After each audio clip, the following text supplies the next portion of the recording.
I could have your attention, we're going to have a couple of announcements before we get started this morning. We're out early this morning from worship, so we're not going to go live online for just a few minutes yet. We have two congregations that are joining us live, Holy Trinity on Mercer Island, and the other one is St. Andrews from Bellevue. So they'll be joining us. Their worship is about the same time, and then they'll be joining us about 11:10 from their fellowship hall. So we have two congregations joining us live online. And then we have a number of congregations that have asked to use the videos. You know, we record each session.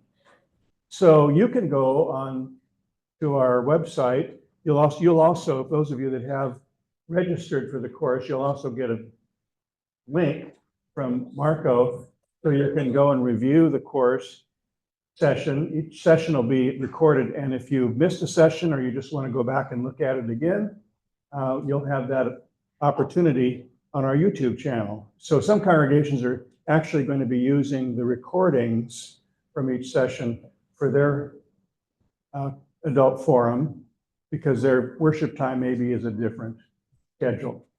So we have a number of congregations that are going to be joining us either live or after the fact. If you've not registered, and we're happy to have you here, but if you've not registered ahead of time and you would like to receive the links each week, but also I send out an email at the beginning of each week with resources, print resources and video resources that you can check to kind of prepare yourself for the next class. So I'm going to just pass this around. This is just for those that have not registered but would like to receive the weekly emails.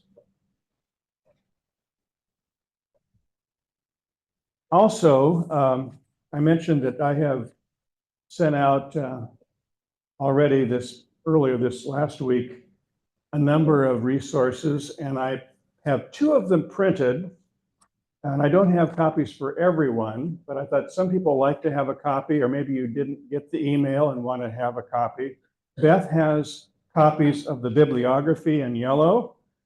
And then I copied one, the authoritarian playbook, which I thought was particularly of interest. So just hold up your hands if you would like a copy, and Beth will bring that around to you. If you've downloaded it yourself or you just want to read it online, that's fine. But if you'd like a hard copy, just hold up your hand and Beth will get those to you. I didn't want the office to have to run off copies for everyone because there's always some left over. So we just have about 25 copies for those of you that would like or need a hard copy. And the other thing that I wanted to say is that I've been working with Mark Brocker, Dr. Mark Brocker, who is a pastor, ELCA pastor in the Portland area. He's just recently retired.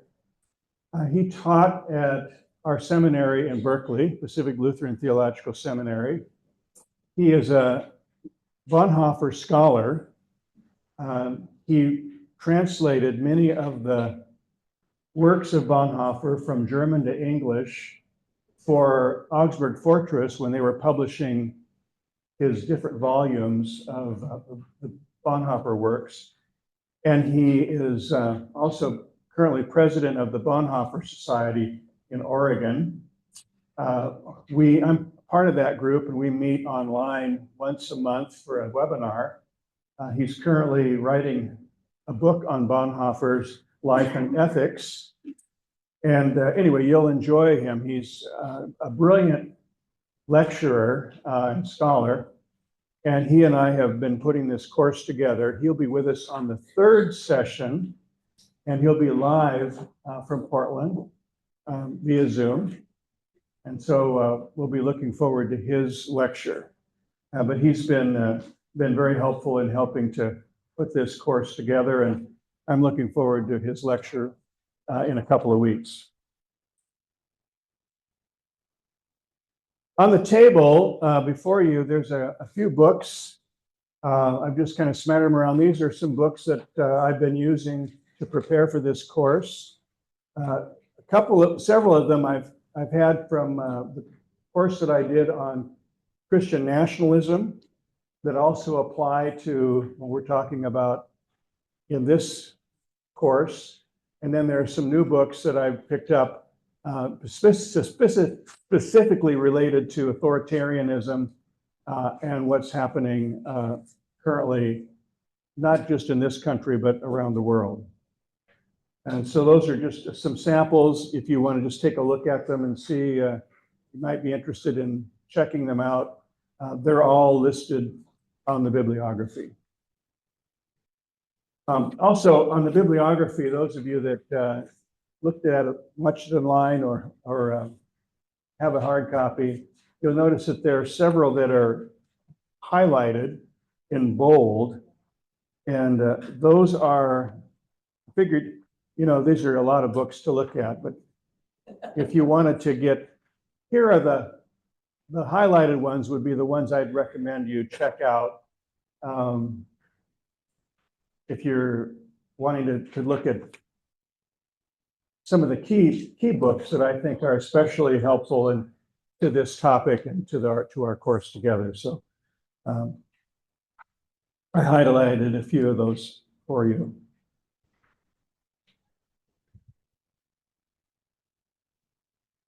Let's go ahead and begin the course. We have a lot to cover this morning. I'm going to be lecturing for a little while. We have a video we'll watch briefly, and then we'll break into some table groups, and those in the back, and in the side, I'm going to ask that you kind of form groups of maybe 4 people, just a little circle when we have some conversation, and then we'll come back together and have some, we'll close with some conversation and a prayer at the end. So just to give you a heads up, we'll lecture, have a few minutes, then for you to have some conversation with each other, and then we'll come back together to kind of wrap up.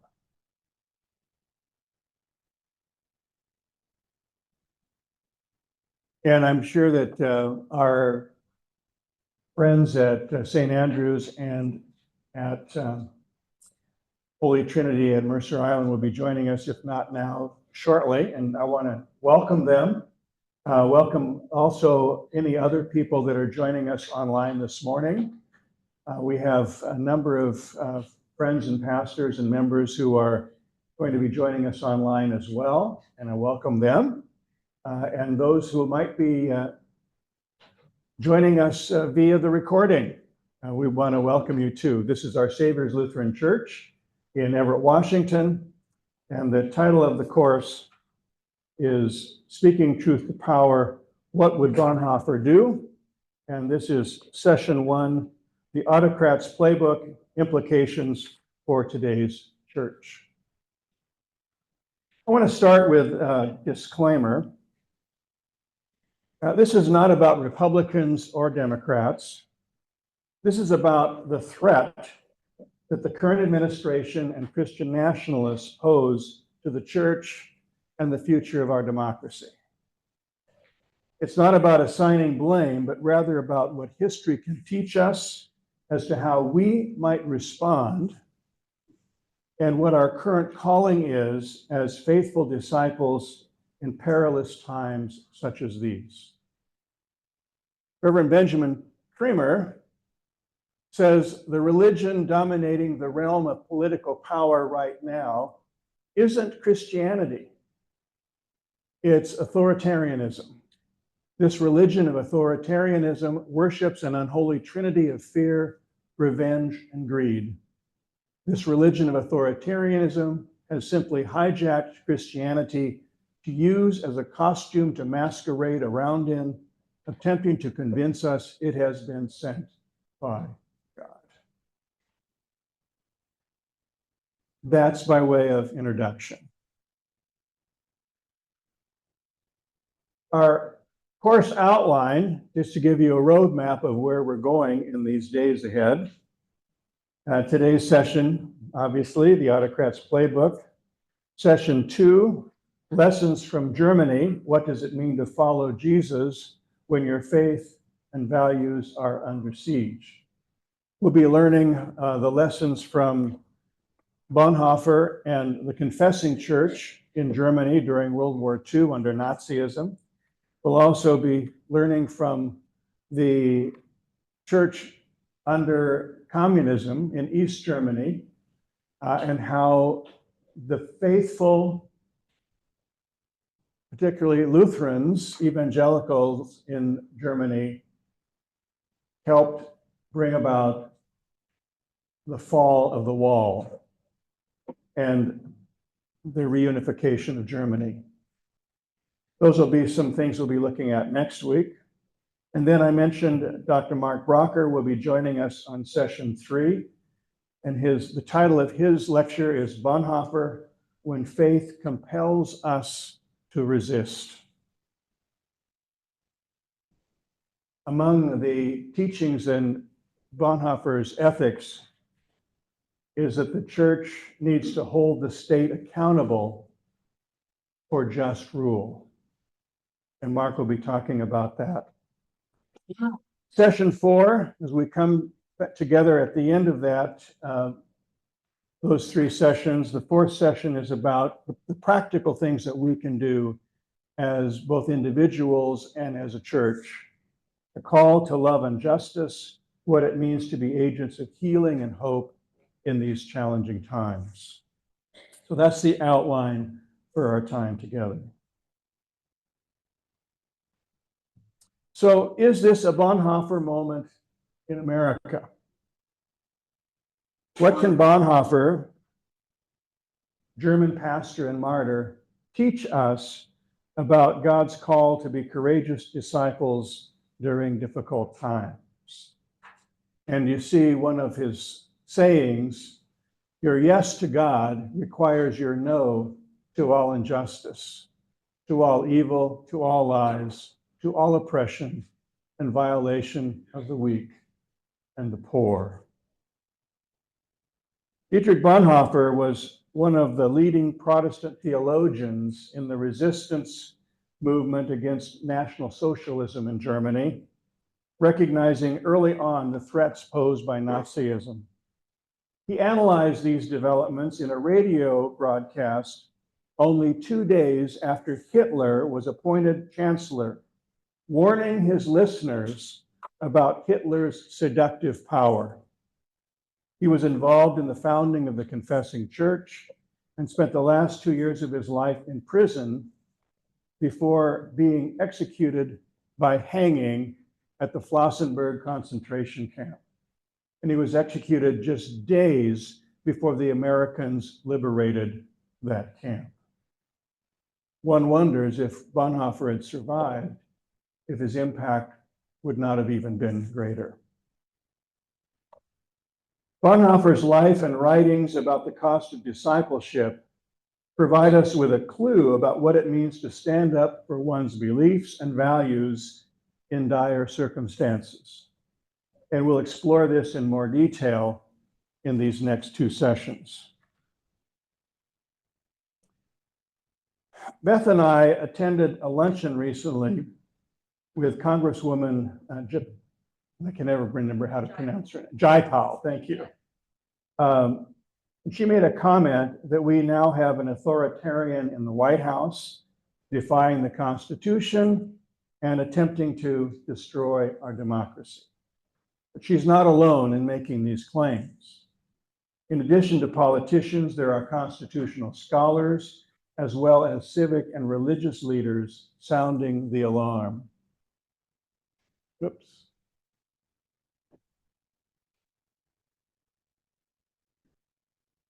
Sorry about that.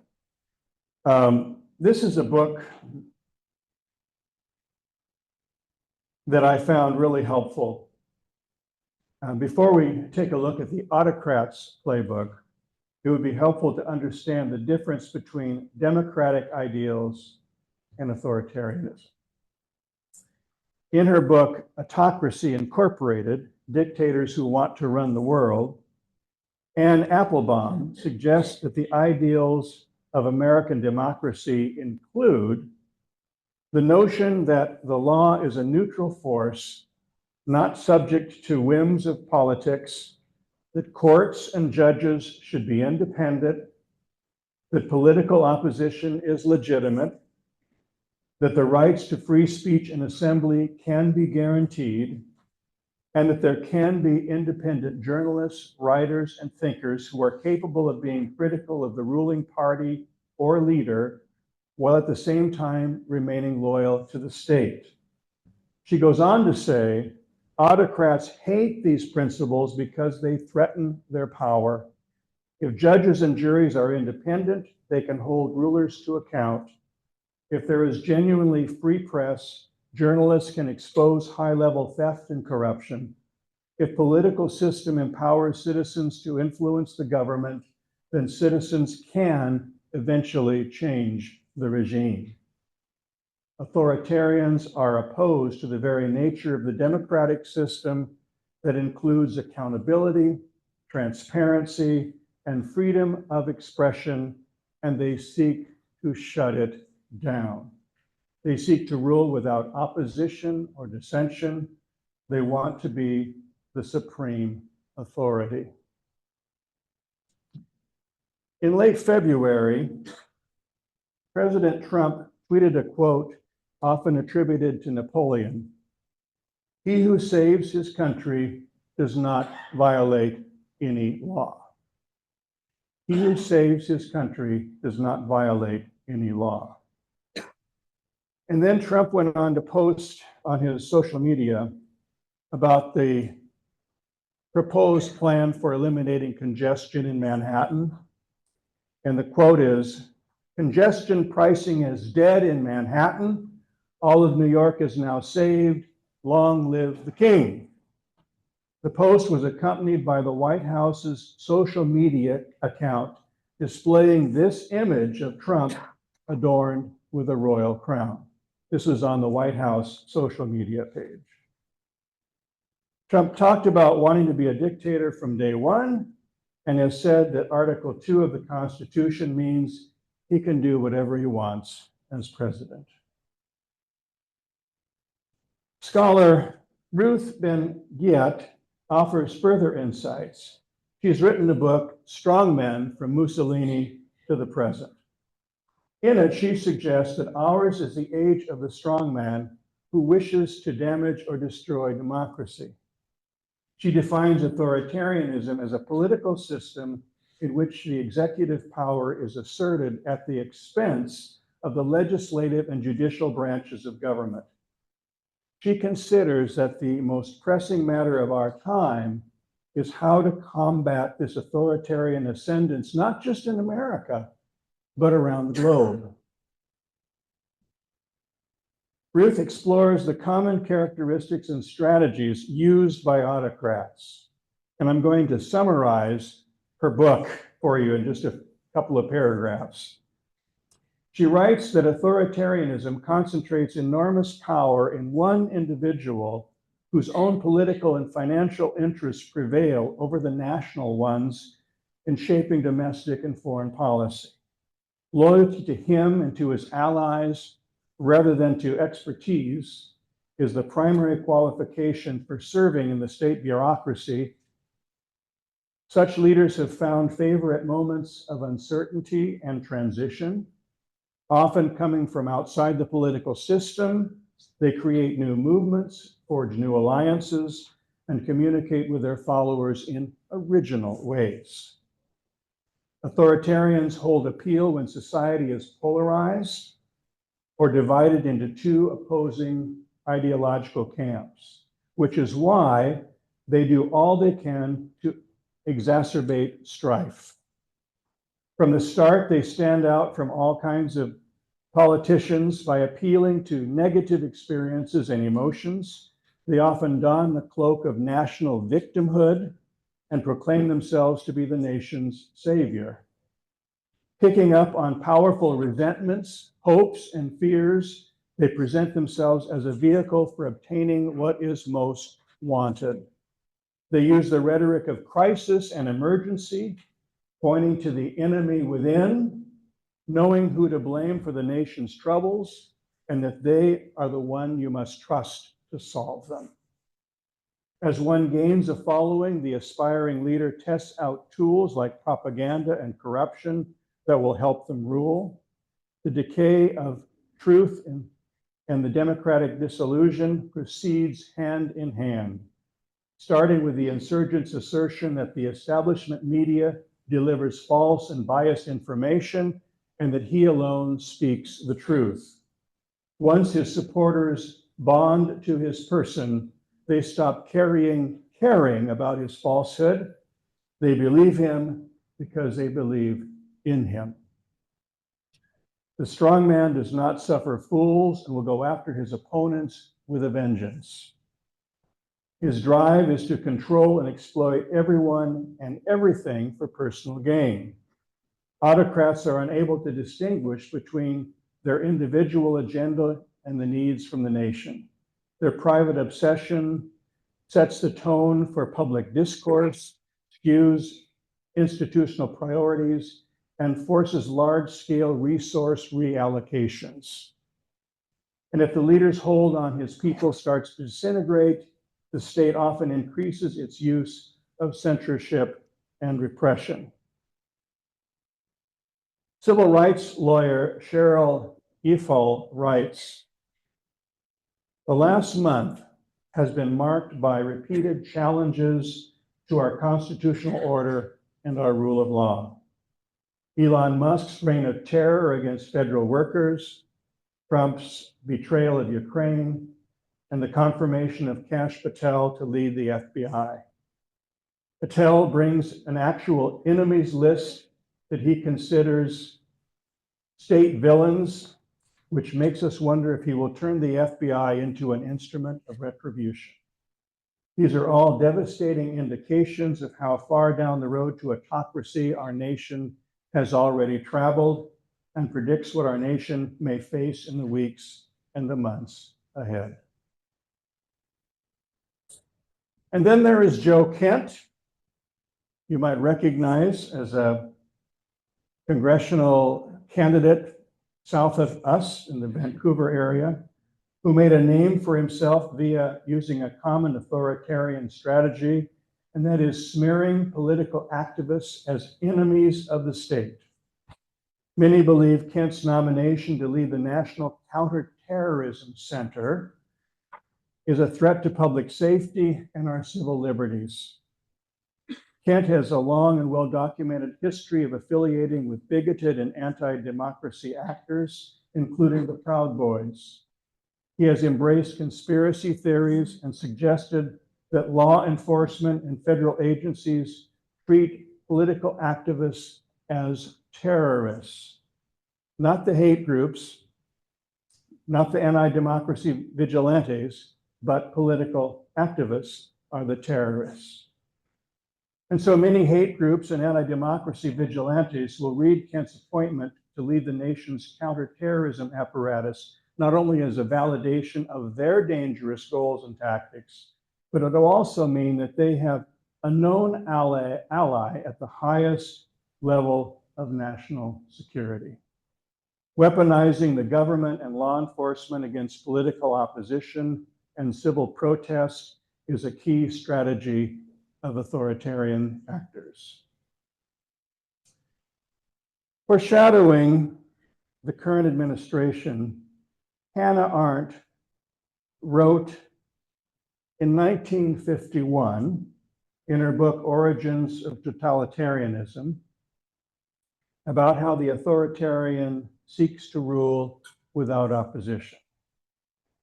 Totalitarianism in power invariably replaces all first-rate talents, regardless of their sympathies, with crackpots and fools who lack intelligence and creativity is still the best guarantee of loyalty.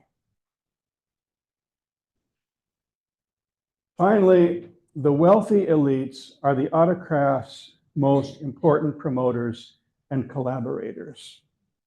Individuals bring the insurgent into the political system, thinking the autocrat can be controlled as he solves their problems or increases their wealth and privilege. Once the ruler is in power, the elites, the wealthy elites, strike an authoritarian bargain which promises them power and security in return for their loyalty to the ruler and their toleration of and suspension of rights.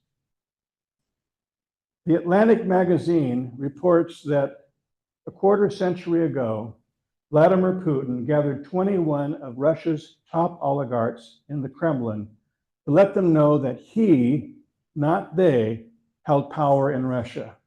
He informed them that they could keep their wealth if they complied with his political agenda. Partnership with Putin held out the prospect of safety and even greater riches.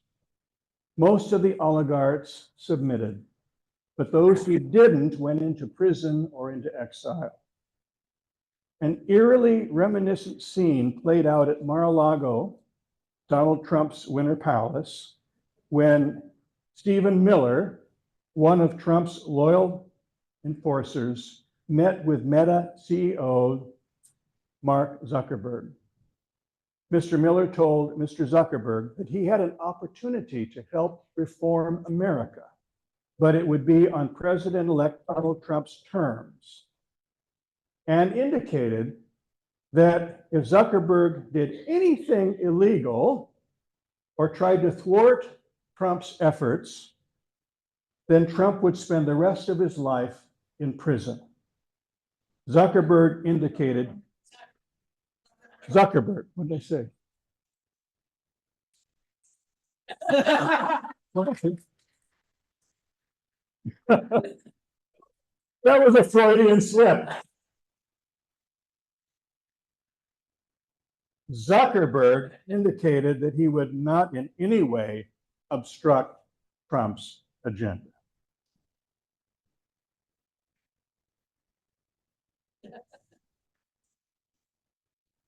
We're going to listen to a short interview from journalist Jennifer Rubin as she interviews Dr. Ruth Ben-Ghiat about how this is currently playing out in the current administration. Remember, she wrote the book on authoritarianism, and just a week after the Trump administration came into power, Jennifer interviewed her about her perspective on what's happening. Hi, this is Jen Rubin and the Contrarian. It's my great pleasure on this auspicious occasion, not necessarily a happy one, to have my friend and one of the great historians of our time, Ruth Ben-Ghiat. Ruth is famous for her analysis of the strongmen and of her work in particular in Italian authoritarianism, but really the entire global and historical phenomenon. Welcome to the Contrarian, Ruth. I'm so glad you could be with us. And you are a contributor, a founding contributor. Thank you. I'm so thrilled to be here. It's a difficult day, but it's a historic day. And so this conversation is important. It absolutely is. When authoritarians take power, even through election, what are the things that you normally see, and what do you see playing out in the short run and maybe in the long run with Donald Trump? So often authoritarians tell us what they're going to do ahead of time. And unless it's a true old-fashioned coup. And they do this because they want us to feel powerless and hopeless, and as though nothing can stop their plans. And authoritarians, many of them are also showmen. Mussolini was a journalist, Mobutu was a journalist, and Donald Trump, of course, is a man of spectacle. And so they will do things that will get a lot of attention, showy things that will inflate their personality cults.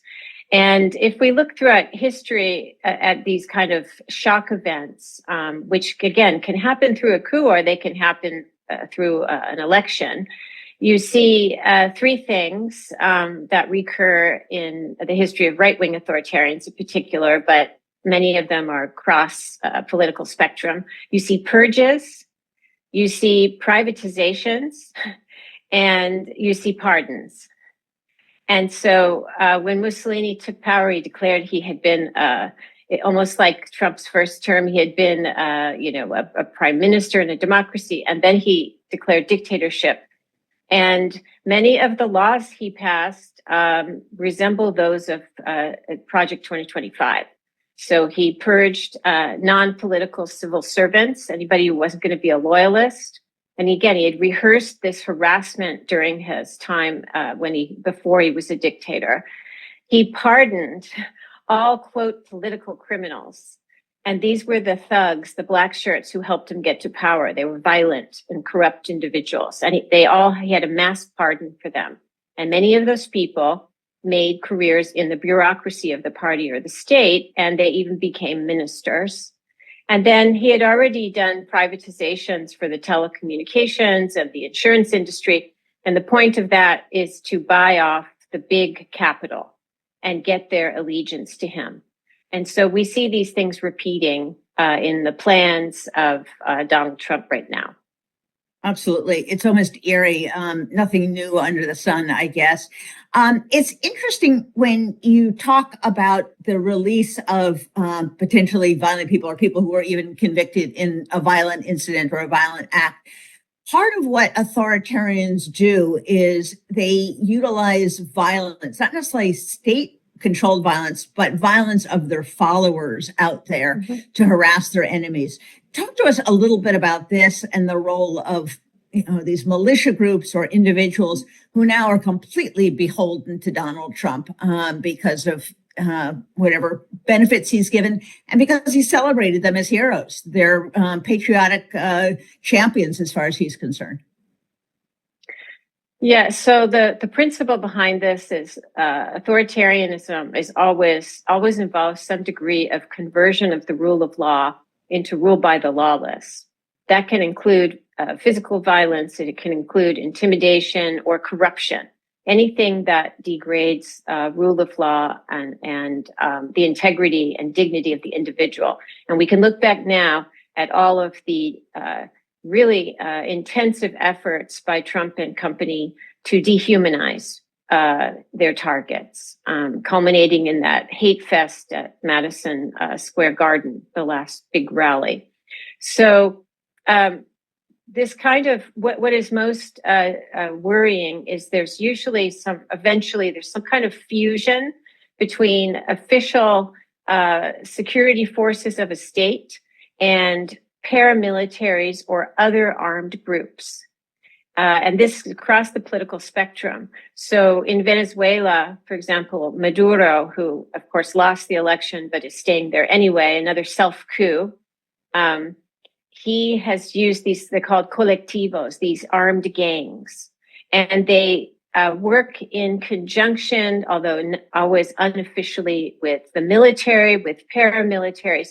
So you see this in many, many circumstances. And what's happened, of course, here is since 2016, Donald Trump has been signaling, and not so subtly, to all the various armed groups or hate groups that we have, from Proud Boys to militias, who are now supposed to be, quote, assisting with mass deportations. That's a classic example of the beginning of a fusion. And one of the reasons a hothead with white supremacist tattoos is the preferred head of Secretary of Defense, in my view, having studied these things, military coups, et cetera, abuses of the military, is that he is the person most likely to be a bridge between the official military and these other kinds of armed formations. So I'm very worried about that in particular.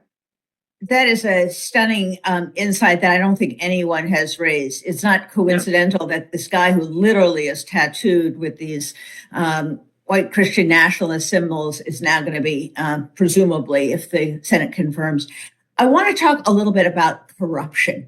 That is also one of these telltale signs. Donald Trump has started a new crypto business to immediately enrich himself. And he is continuing full throttle with all of his businesses. So now the Saudis as someone put it, don't pretend to have to check into the hotel that Donald Trump owns to give him money. They can just buy his coins and funnel money. Talk to us a little bit about corruption and not only its odiousness in really converting the public wealth into his private wealth, but what this does to the operation of government, how it deforms and contorts the way laws are executed, the way power is executed. So we have to get into the mentality of the autocrat, which is not a pleasant place to dwell. It is unfortunately where I dwell. The purpose of government is totally different for autocrats. They have zero interest in public welfare. They actually don't care if their states become, quote, failed states with mass poverty, because the purpose of government is to create the circumstances for the leader and the cronies, who include the cabinet, but also people, and here we have Elon Musk, there's hangers on, people who are really exerting power, but they're not official. And the purpose is for all these people to enrich themselves and to make the circumstances for big capital in all of its different formations to be able to operate without checks and regulations. And that's where privatizations come in. And so the idea of conflicts of interest is a democratic notion. It's a democratic value that someone holding public office should not be profiting, and that would be a conflict of interest, so you'd have to divest. That's not how autocrats think. The whole purpose of capturing the government, this is autocratic capture, is to be able to enrich yourself without being beholden or accountable to such notions of quaint democratic notions of transparency, accountability, or conflict of interest. So we have to get in their heads. They really see, and I'm including here billionaires, these people are incredibly arrogant, and they truly see government as a bother, as something that they should be able to use for their benefit and not be beholden to, because they have the right to enrich themselves in any way possible. That's what's happened in Hungary. The poster boy Orban for the GOP. Hungary was ranked the most corrupt country in the EU last year because of this mentality. Fascinating. As we reach the end of our time, I want to ask you what is on many of our contrarian community members' minds, and that is, how does one respond to this? What do you do if you're a private citizen, or frankly, if you're a government worker in one of these departments that is now being run by someone who has declared opposition to the mission of the agency? What are the kinds of things one can do in the face of all this?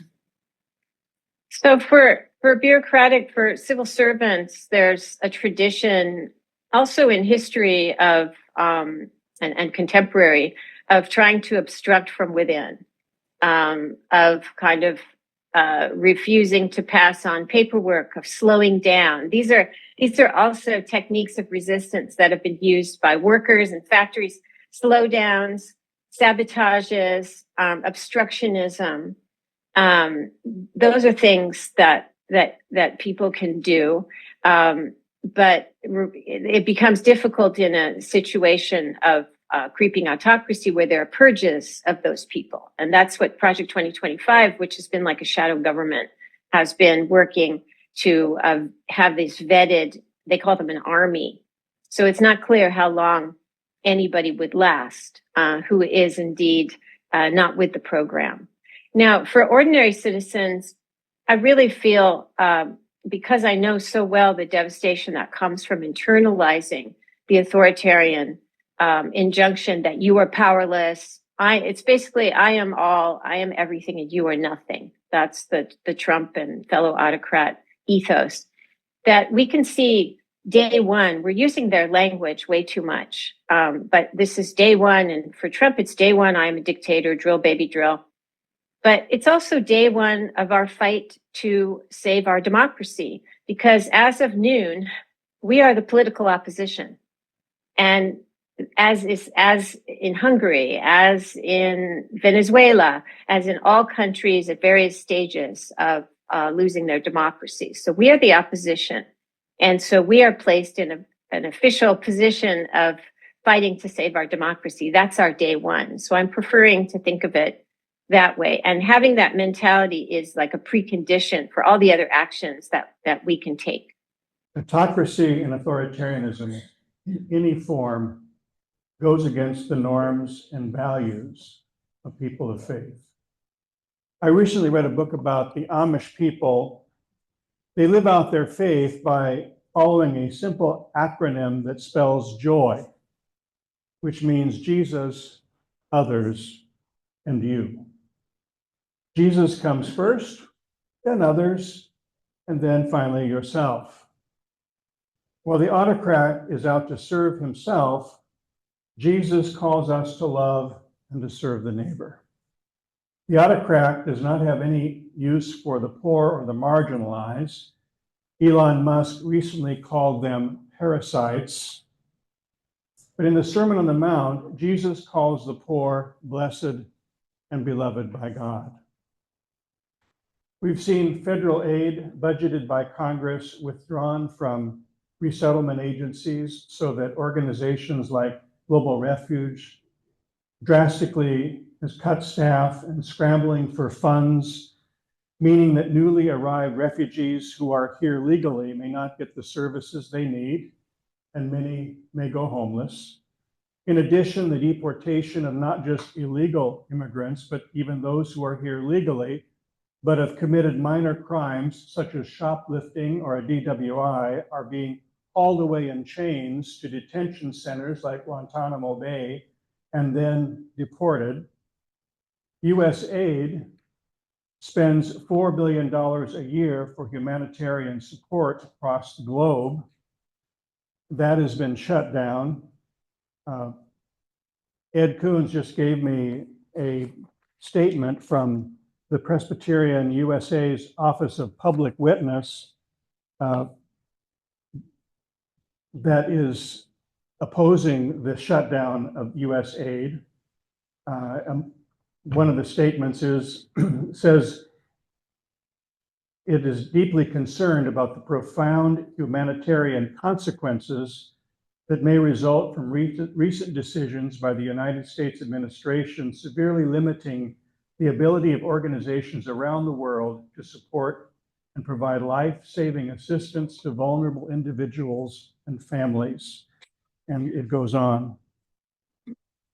And then we know that the funding for Medicaid and food stamps is being drastically reduced in the current budget that's being proposed to cut $880 billion from Medicaid, which will impact 1.8 million Washingtonians who are in the low income category. 1.8 million of our neighbors and family members who live on the margin will be affected.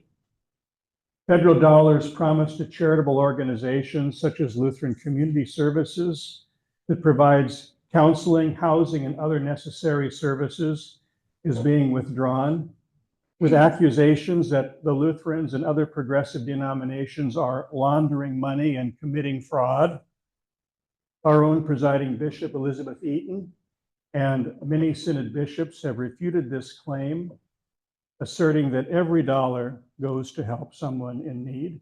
We'll talk about that some more next week. Just to remind us that in Matthew 25, 34 to 45, Jesus speaks of the last judgment when the righteous are invited to enter heaven and says, "Come, blessed by my Father, take your inheritance, the kingdom prepared for you since the creation of the world. For I was hungry and you gave me something to eat. I was thirsty and you gave me something to drink. I was a stranger and you invited me in. I needed clothes and you clothed me. I was sick and you looked after me. I was in prison and you came to visit me." And then the righteous will answer him, "Lord, When did we see you hungry and feed you, or thirsty and give you something to drink? When did we see you a stranger and invite you in, or needing clothes and clothe you? When did we see you sick or in prison and go to visit you? And the king will reply, truly I tell you, whatever you did for the least of these, my brothers and sisters, you did it to me. Not only is our democracy, but our denomination is under attack. The values we hold dear as Christians is being challenged. Values such as the dignity of every human being, respect and compassion for others, loving and caring for the neighbor, diversity, equality, that all are welcome. The list goes on. Many people, not just immigrants, are terrified about what happens next. These are our LGBTQ plus friends and neighbors, families of transgender kids and adults, people of color, the list goes on. And what are people of faith to do? I'm reminded of a song we sang at worship recently, Build a Longer Table. You know the words, build a longer table, not a higher wall, feeding those who hunger, making room for all. Feasting together, stranger turns to friend. Christ breaks walls to pieces, false divisions end. Build a safer refuge, not a larger jail, where the weak find shelter, mercy will not fail. For any place where justice is denied, Christ will breach the jail wall, freeing all inside. Build a broader doorway, not a longer fence. Love protects all people, sparing no expense. When we embrace compassion more than fear, Christ tears down our fences. All are welcome here. When we lived as exiles, refugees abroad, Christ became our doorway to the reign of God. So must our tables welcome those who roam. None can be excluded. All must find a home. That all seems like an ideal now, what we aspire to. Many of us are devastated by the news coming out of Washington, D.C. day after day. We wonder about our future as a country. Some of us are anxious about what will happen to our democracy and even to our Christian witness going forward. When things in life overwhelm us, we are tempted to panic, to give in to our fears. We need a message of perseverance and hope. We need to find courage to stand up for what we believe and remember that our courage will inspire courage in others. I have a couple of slides to share, and then we'll have some conversation among us. Unlimited power in the hands of limited people always leads to cruelty. Again, from Bonhoeffer, the church is the church only when it exists for others, not dominating, but helping and serving.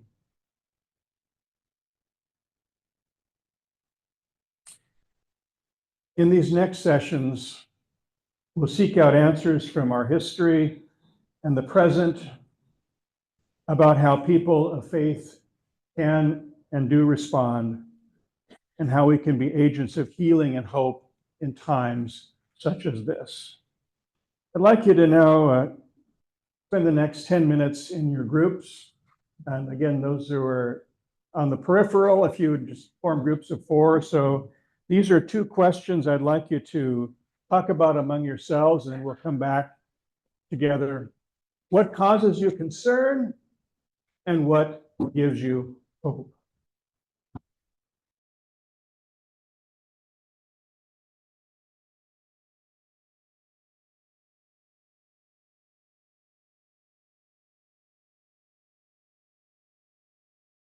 We'll give you about another minute or so to kind of wrap up your conversations.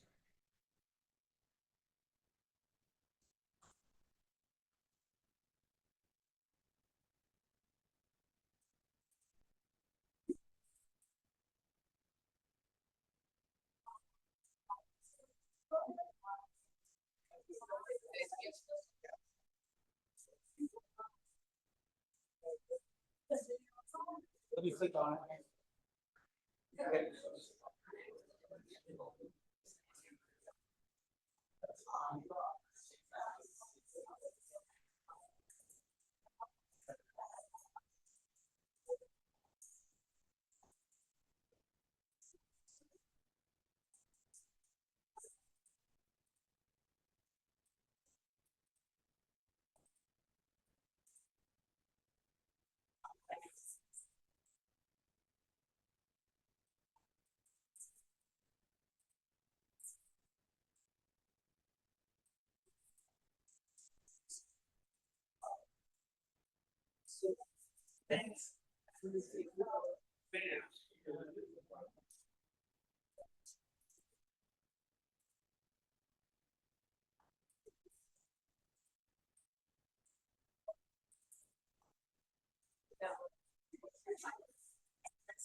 Okay, I invite you to come back together.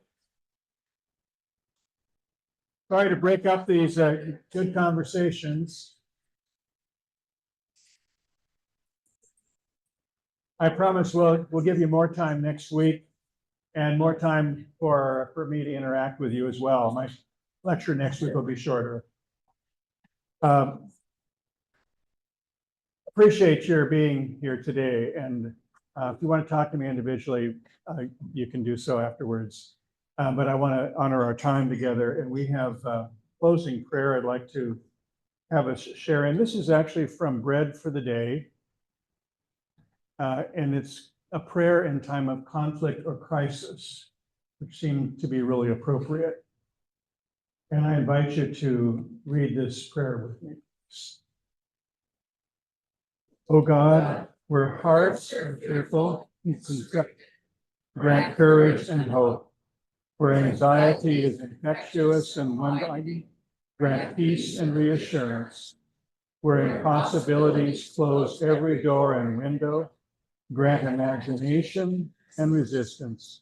Where distrust twists our thinking, grant healing and illumination. Where spirits are daunted and weakened, may your spirit grant soaring wings and strengthen dreams. All these things we ask in the name of Jesus, our Savior and Lord. Amen. May God bless us in the week to come. We'll see you next Sunday.